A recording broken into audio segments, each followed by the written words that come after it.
Cents Per Mile, featuring Charles Gracie and Paul Gibson, with loads of recruiting and marketing experience and backed by the largest driver audience in the world.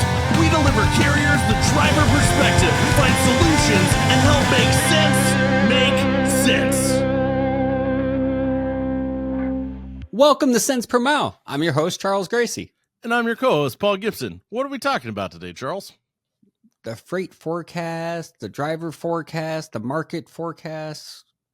Is it the silver lining? Is it going in the right direction? Are we at a stalemate? I mean, I'm interested to find out. Yeah. You don't seem so interested. Oh, I already know the answer. It's trucking. It's another great day in trucking. It is. It's a great honestly, day in man. trucking. Yep. Honestly, I'm looking forward to this because everyone thinks that this is abnormal. And yes, certain parts of it is not like it historically has been, but a lot of it's following a lot of the same trends in the past. There's ebbs and flows with trucking. So I don't think it's doom and gloom. I don't think it's rainbows and unicorns. I think it's trucking. Yeah. Oh no, for sure it's trucking, and it's not bad. I mean, I'm still here, but like, it is. I mean, but that anyway, we'll get to it plenty. But before we do, we got to do the same things that we do every week. So if you could, we're everywhere. So we're on Apple Music, Amazon Music, Spotify, YouTube, etc. So wherever you consume your podcast. So if you find us out there and you're listening, if you could like, subscribe, rate, it helps push us out further. Helps us to do some cooler stuff. Like some of the cool stuff that we've done. So that would help out a lot. You can also go to centspermilepodcast.com. You can suggest a topic to be a guest or even to become a sponsor. Sponsor? Who's our sponsor today, Charles? Mesilla Valley Transportation, starting from loading to unloading and maintaining the highest standards in the terms of safety while in transit. They take nothing to chance. Visit them at m-v-t.com. All right, well, it's time for the news.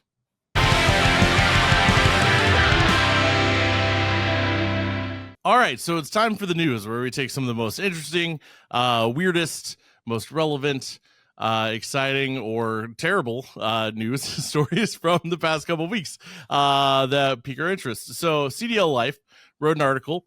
Passage of tax reform bill provides stability for truckers, but fails to address overtime issues, industry says.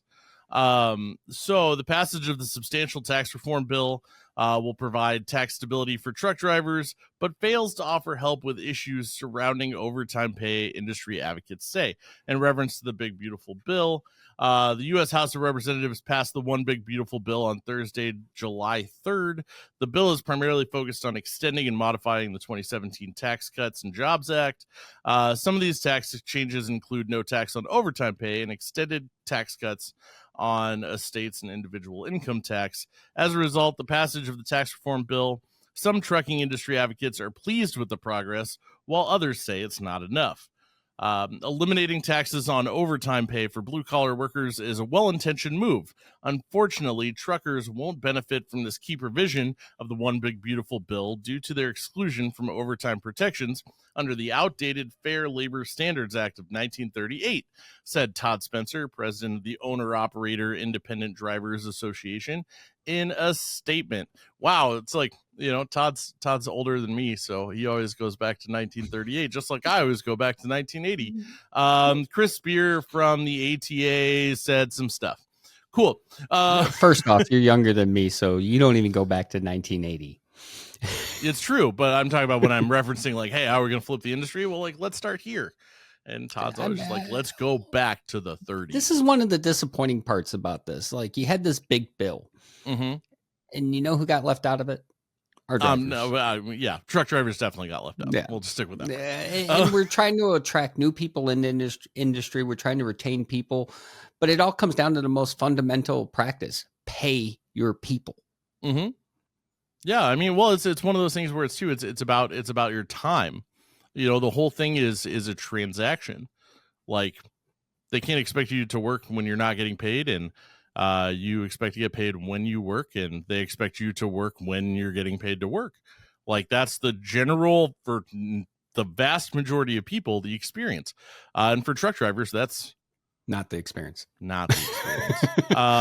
that's I mean, even some people are critical of the fact that like it didn't just take away the tax; it like became a credit.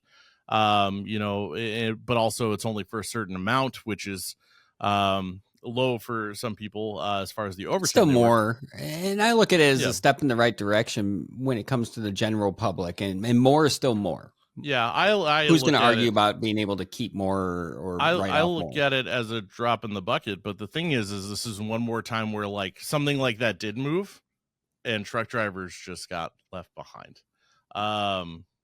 But our next story, your boy Duffy, USDOT. You act like we go out, share a beer or coffee together. Be a lot cooler if you did. US DOT boss highlights Trump's plan to put truckers first in op-ed. So basically, in the article titled "No Borders, No Parking, No More," Trump's plan to put truckers first, Dovey promises a new Trump era of transportation paved by a crackdown on illegal brokering and the overdue expansion of our truck stops. Pointing to the $275 million investment into truck parking, Dovey also vows to crack down on foreign commercial vehicle drivers who undermine American truckers by offering to carry the same load for less pay. Duffy writes, "We will not allow the last administration's importation of cheap labor to undermine hardworking American truck drivers." And you can go read the full article. But this one was interesting. CDLLife summary, which we did get both of our articles from today. It is interesting. Well, this one, I thought it was nice because you hear a lot of the conversations, behind the scenes as far as double brokering and things like that and their impact on trucking. I think it's refreshing to see that we're addressing these things in legislation, but there's execution as well. Like we actually have to address them. We have to stop just talking about it. Double brokering does cause a lot of impact negatively on the industry. Parking's a big one. I'm less worried, or actually, let me rephrase that. I less care about this administration versus that administration, and I more care about the results. I'm tired of hearing about it, and I want to see action behind it. Same. Like that's why I'm always just like a lot of it. Is said things and like, but one thing that is interesting. You ready for it? That everything says Trump. Like every bill has to have something that says Trump versus just like giving me a bill. No, I don't mind the personal branding. I have a friend who is in branding, kind of obsessed with doing that too, and putting their name on everything. Anyway. But either way, no, it's funny because like, the whole idea of like, like going after like people who come here from other countries and will accept loads for less pay. While there, I'm not going to deny that there's not some, obviously real life examples of that for, cheaper labor. But I mean, we do it across all industries. But the interesting thing is their ability to take less pay is also the same concept of like larger companies being able to get contracts at lower rates get that freight. So it's not just them that does that. It's not. But you're wrong. You're no. You're wrong on this one. No, I'm not done. Matters. Let me make the point. Let me make the point. This is the context. No one would be taking freight for less rates if we revisit the Motor Carrier Act of 1980. And I get that, but you're missing the huge context there. It's these bad actors that are operating illegally that are taking it for lower rates, and they can do so at a lower rate because they're doing everything else wrong, where the carriers that are doing it the right way, they can't operate at that lower rate. So that's the context in this that matters is if you're not in the cab, if you're not owning a trucking company and you haven't seen what the costs are of operating correctly, getting undercut by the bad actors that are doing it the wrong way, that's where the pain point is. Yeah, that's not the way that it's written. How it's written and how it is in practice, often two different things, but that is the pain point in the industry is if you got a carrier out there doing everything right, they're paying for insurance, their drivers are being vetted, they're legitimate drivers in the truck, they're booking their loads properly, there's a cost associated to doing it the right way. When someone can come into the industry because the barrier to entry is so low and then operate on one of those things, if not multiple ones, generally what we've seen historically is if they're operating in bad faith on one, they're doing it across more than one. They're able to undercut you because they're saving money and operating wrong. Right. That's where the pain point comes, because if you're a carrier and you're trying to do everything above board and then someone else can undercut you because they're doing it wrong, there should be a check and balance system that prioritizes the people and favors the people doing it the right way, not the other way around. I 100% agree with that. I'm just saying dependent on foreign commercial vehicle drivers who undermine American truckers by offering to carry the same load for less pay. We have some homegrown people who do that. That's all I'm getting at, is like, that's like a, what about them too? Like all of them. Let's get all of them. That's what I was getting at with that. But we're also getting behind the desk with Tenstreet.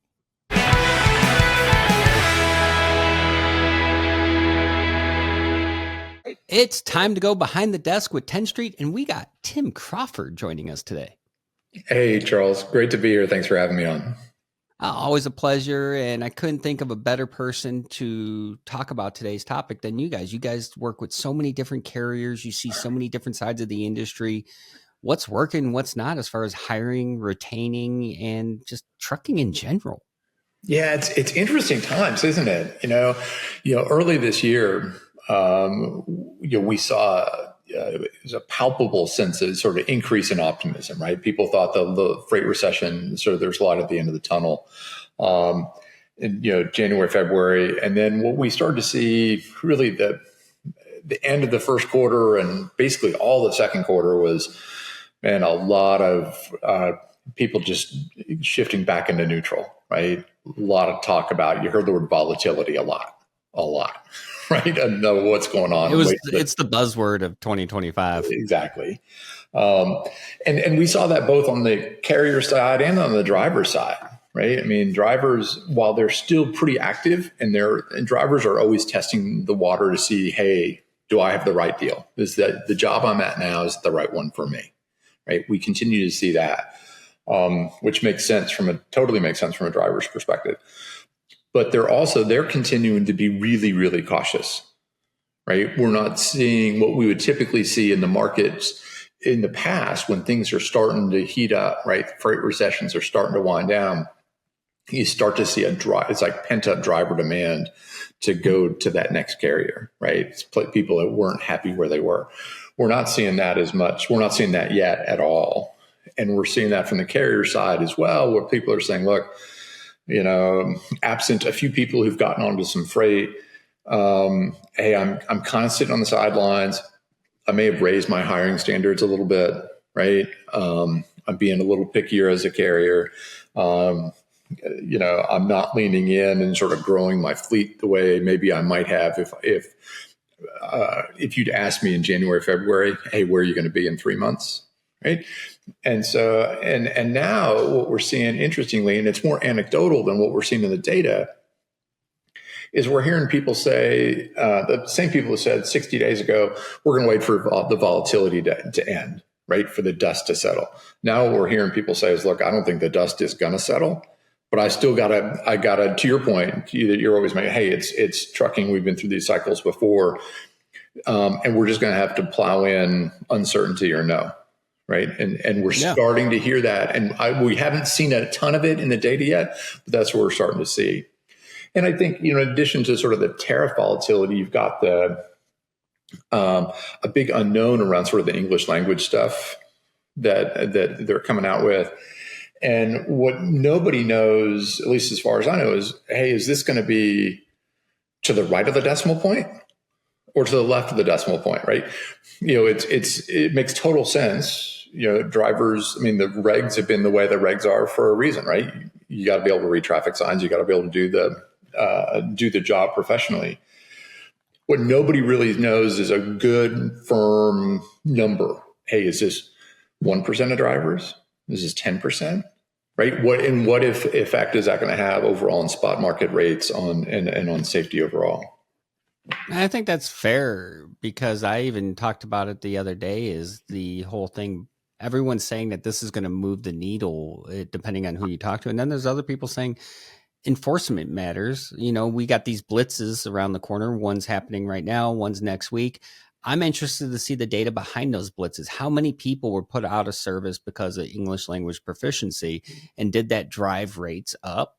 Or did it make no difference at all? And then we're doing all of this and it has no dramatic impact in the positive direction for the industry. Right. Yeah. No, that's exactly right. Now, I think it's a question of, to make it even muddier, it's not only how many people are put out of service, but how many people that know they're going to be put out of service, right? Don't wait to get taken out of service and go find, maybe another job, right? Yeah. And what effect that has on overall freight rates and sort of the overall market, I think is definitely a TBD thing from where I sit. Yeah, and the theory behind it is if you take some drivers off the roads, it'll drive up the demand, which drives up the rates. But that's been the working theory, of course, over the last year where, carriers are going to go out of business. Well, yes, some carriers go out of business. Guess what happens? Those trucks get bought up by someone else. They increase their capacity. There's not a change in the amount of trucks on the road. There's a surplus still, and that's why the rates sit where they're at. That's exactly right. Yeah. And your analogy, I think, is spot on. I mean, COVID ended in 22? Yeah, around there. Right. I mean, it kind of lingered for a while. It was a conversation piece for several years. 22, 23, and you go, okay, hey, for 2 years or 3 years, people talk about looking at net registrations. Hey, companies are sort of leaving the market. So I'm pretty skeptical that there's more people that don't speak English well enough than there were people who got into the market during the height of COVID going bankrupt. I mean, it'd be great. Just anything that would push rates up would be a good thing. But we'll see. Time will tell. Are you seeing still a steady influx of people coming into the industry and trying to get into trucking, or is that kind of stagnated as well because of the uncertainty? I think it's relatively flat. When we look at the activity across, we work with a ton of trucking schools and a ton of carriers who hire a large percentage of students. And what we can tell is it's basically flat, right? I mean, there's some volatility around time of year and that kind of thing, but basically we're not seeing big moves either way. And if anything, if it's trending anywhere, it's probably a little bit down, but certainly not sort of big influxes, to be sure. All right. Well, I appreciate your insights and thanks for joining us on Cents Per Mile to share them with the audience. Hey, always my pleasure. Thanks a lot. Appreciate you. Mesilla Valley Transportation, founded by truck drivers for truck drivers. Why choose MVT? Well, it's simple. I started off as a driver. Now I'm managing routes. With MVT, the sky's the limit. Balance is key. State-of-the-art equipment, a strong focus on safety, and a family-driven company culture where respect and hard work are at the core. Mesilla Valley Transportation, where we care about you. Join our family today.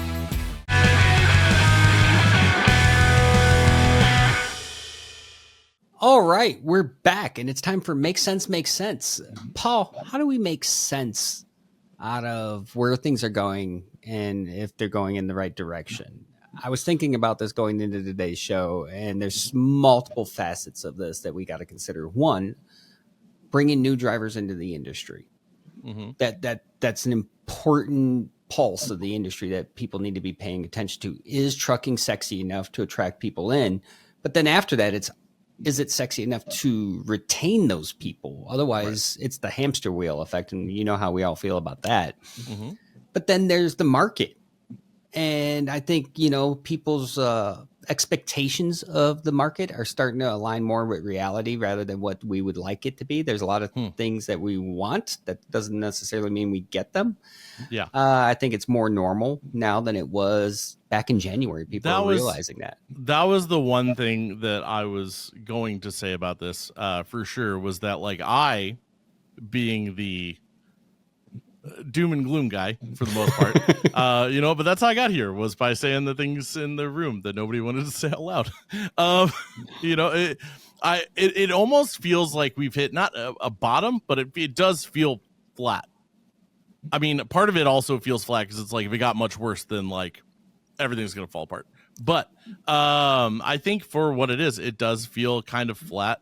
I mean, a good example is, the whole 90 deals, 90 days, tariff, global shipping thing. The 90-day mark passed. They bumped it up to August. And it's like it hasn't really shifted. So I'd like to think that with them kicking the can down the road, that it might, maybe it's bluffing, maybe they're calling the bluff, or maybe we do that thing where we go make a deal, and then the deal we make just gets things back to the way they were before we change them, which is something that seems to happen semi-frequently. But it feels flat. It feels like it can't go much harder. You know what it reminds me of? You know how when we're at truck shows and you're walking on the concrete floor all day and your feet start to bark because there's no padding underneath them? Yep. That's kind of how this market feels. It's like we're all walking because we have to walk, but we're tired. We're feeling it.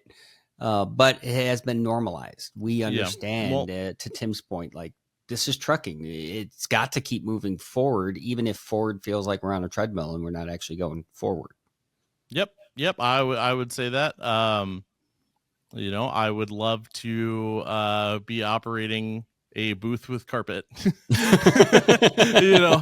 why, you think about it. There's certain people who have carpets in their booth, and people like to go visit them more than everybody else. That's how it's refreshing to have that padding. That is how the market is structured. But I think with that, I think I would agree. There is like a feeling. I'm normally like, we're still going to, like, I feel for the first time in a long time for me, it actually feels flat. And I think that there, with the tariff stuff, I think there might be some bluffing. And I don't think that like the trade war ish or whatever you want to call it, is going to get much worse. Like from our end. Is that optimism I see around Paul right now? No, that's a, like, if it did, like, we've got bigger problems. Oh, there you go. You gotta spoil the moment. With them stalling, and it's all pattern recognition. But I think, and I think so. It's just, I think it goes back to where we were a couple years ago. I think Tim might have referenced it. It's really a matter of now. I feel like we've reached another floor of like who can survive. Well, I got an idea. You ready? Mm-hmm. We're going to bring in someone else that can help paint some more context and a better picture of what we're looking at. Because we talked about there's different components. There's the market. We know the market. There's retention, and we've covered that. But another sign of a healthy market is bringing people into the industry. Mm-hmm. I brought a friend. Yeah. Yep. We got Lindsey Trent from Next Generation Trucking Association joining us. And who better to talk about people coming into the industry than the mover and shaker herself? Welcome to Cents Per Mile. Hey, thanks. I'm so glad to be here with you all.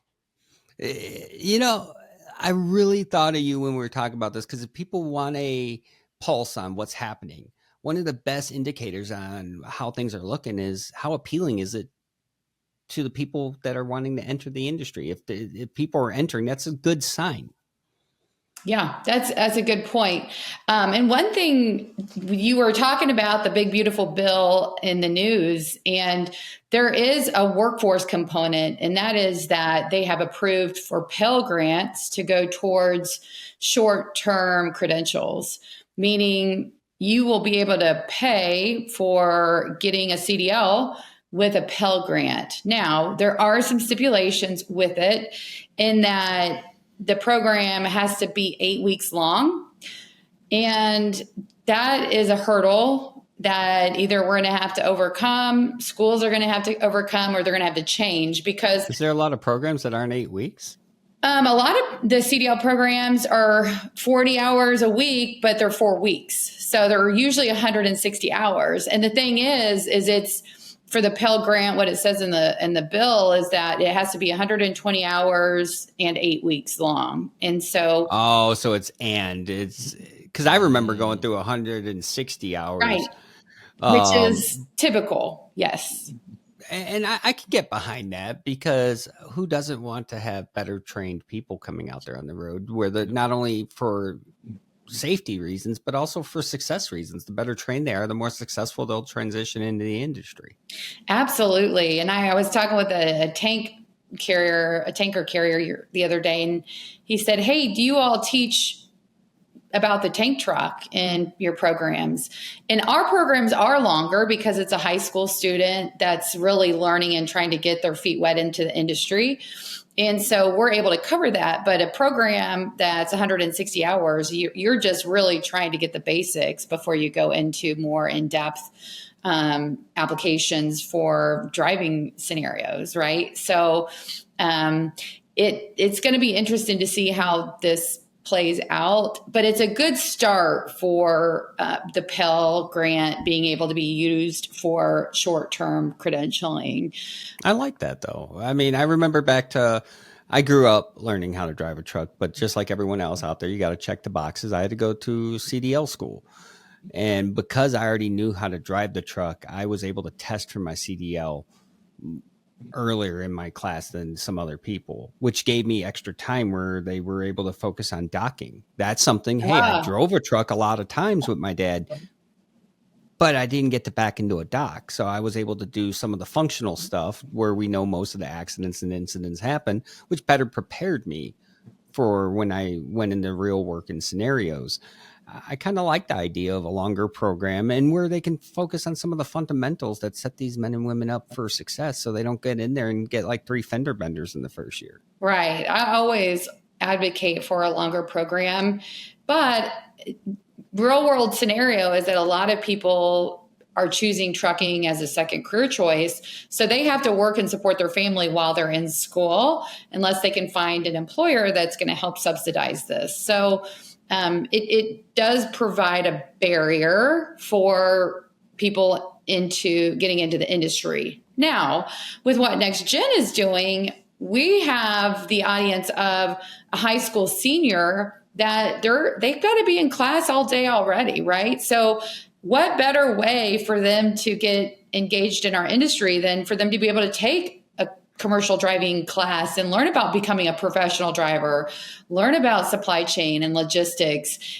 Who wants to take another math class, right? Why can't we learn some really valuable things that we're actually going to use when we graduate? And so that translates into money. Yeah. I mean, I look at my college degree and most of what I learned did not apply into working scenarios when I first transitioned into the job. Yep. Trucking, it does. Yeah. You're cooking over there. But real quick, because we're kind of, but I did have one question for you, Lindsey, because you're talking to all these people, like in bringing them in, showing them the industry, being like, hey, we exist. And I know there's a lot of different ways that like people propose to people to try to bring them in. And over the years, different things have been more popular than others. Like, oh, you get to travel, oh, you get to do, this, that, and the other. Out of all the things that are presented to a lot of the people that like you're attracting towards the industry, what is the currently what is the most popular main reason, like selling point that makes them go, oh yes, I'm interested in this? Gosh, it's so hard to pick one. Can I tell you just a few? And one is definitely travel. Here's an opportunity for you to get to see the country. You will find a lot of these students have barely left their state. And for them to maybe possibly get to see all 48 states in their career as a long haul driver is an incredible experience.